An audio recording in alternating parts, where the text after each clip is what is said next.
Pria ini telah meninggal selama 15 tahun, tetapi pagi ini ia menerima warisan tak terduga dari ayahnya. Penasaran, ia membukanya dan melihat. Itu adalah patung es penguin. Ia dengan hati-hati meletakkan penguin itu di atas meja. Satu panggilan telepon kemudian, penguin itu secara ajaib hidup kembali. Tetapi ketika ia berbalik lagi, penguin itu telah menghilang. Saat ia bertanya-tanya, sebuah panggilan aneh menariknya. Dia perlahan-lahan berbalik. Ya ampun, ini adalah penguin hidup. Pria itu dengan hati-hati mendekati penguin. Ia menyentuhnya dengan tangannya. Setelah memastikannya hidup, dia mengambilnya dalam pelukannya. Namun, penguin itu tidak terpengaruh. Dia memberinya hadiah. Pria itu tidak berdaya, tetapi ia tidak punya pilihan selain memasukkan penguin ke dalam bak mandi dengan es batu, dan bergegas pergi bekerja. Tetapi sedikit yang ia ketahui, ini bisa saja membunuhnya. Karena segera setelah pria itu pergi, penguin tidak bisa menahan kegembiraan dan kegembiraannya. Melompat dan melompat di bak mandi, dan bahkan mencoba terbang. Tetapi secara tidak sengaja menyalakan keran. Setelah beberapa saat, kolam air terisi. Penguin-penguin itu sangat bahagia. Bak mandi seperti samudra saat ini. Dia berenang di dalamnya.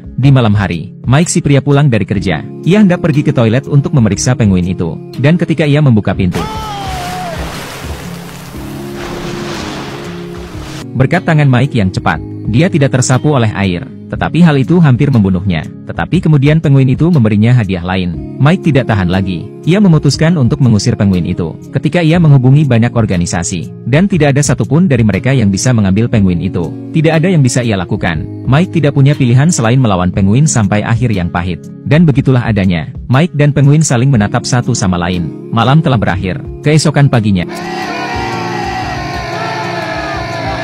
jam alarm penguin membangunkan Mike. Mike tidak tahan lagi. Ia melemparkan penguin itu tepat di luar pintu. Penguin itu tampaknya telah melekat pada Mike. Ia tidak ingin pergi. Jadi Mike melemparkan air dari vas ke lantai, mengambil penguin. Selamat tinggal. Mike senang bisa menyingkirkan penguin itu. Tetapi ia dihentikan oleh seorang penjaga keamanan tepat saat ia keluar dari lift. Petugas keamanan yang baik hati membantu Mike menemukan penguin itu. Mike segera menyangkalnya. Tetapi semua buktinya ada di sana. Mike tidak punya pilihan selain membawa penguin itu pergi. Untuk menjaga rahasia penjaga keamanan, dia juga membayar petugas keamanan untuk tutup mulut. Itu adalah sebuah kerugian. Penguin itu tidak dikirim pergi dan dia kehilangan uang. Tetapi kemudian ada kejutan. Seekor penguin mematahkan hati Mike. Kemudian 5 lagi datang. Penguin baru tidak malu-malu. Beberapa datang mencari makanan mereka sendiri. Beberapa pergi untuk berendam di toilet terlebih dahulu. Kelompok penguin ini sangat pandai memecah rumah. Berhadapan dengan penguin-penguin ini, Mike mengalami kesulitan. Dan saat itulah, mantan istri Mike sedang berkunjung bersama anak-anaknya. Yang mengejutkan, anak-anak sangat menyukai penguin. Hal ini membuat anak-anak dan Mike semakin dekat. Sementara Mike menikmati momen kebahagiaan yang langka.